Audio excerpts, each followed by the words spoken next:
So that's another important aspect of presence. Okay.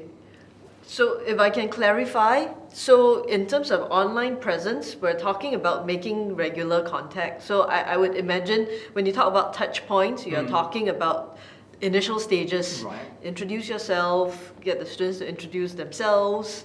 And of course, towards the end, a nice little way of closing up everything, summarizing everything that's been learned. But what about in the middle? So, because when you talk about touch points, and you mentioned that, it's not about just going in and saying that, okay, anyone has any problems?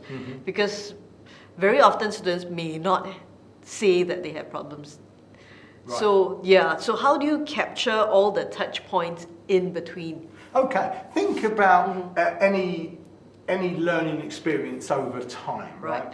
You might be covering a topic, so on your online environment, there might be a set of learning objectives that you do. Now remember, just like in the face-to-face situation, it's important to chunk up the learning. You don't want to go on too long with any method because of boredom, cognitive overload, cognitive strain, these kind of things. Things that have been mentioned in some detail appropriately within this tutorial. Okay.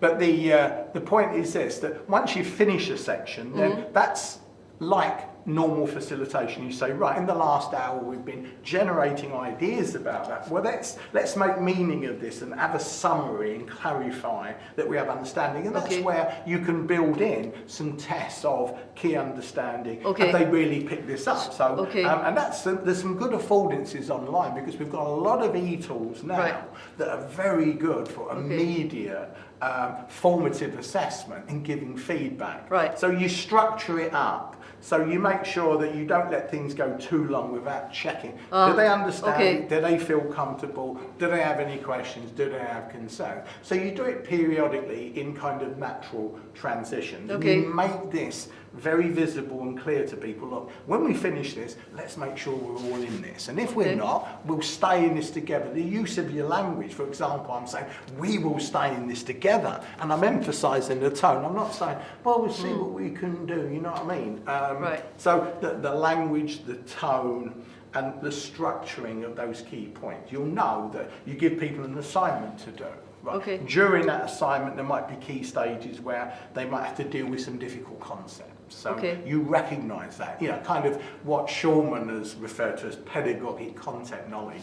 You might know when the students are likely to experience some difficulty. And what you don't want is the students sitting on their own alone thinking, oh dear, can't do this, because we know people's mood and emotions come into play, and what we don't want them to do is to get into a negative frame about the program, a negative frame about their capability to do it. So it's recognizing when the time is right to say you might now be finding that this is a little bit difficult because, so therefore we're using these activities and resources, and this is where the good learning design comes in, where you can differentiate the learning a bit. So you've got the more simple concepts, you've got the examples, you've got the analogies. So you provide, as far as is possible, remember this takes time, as many possible ways to help that person make meaning of those concepts or those principles, so they're moving along that learning process to completing the program, meeting the objectives and the assignment.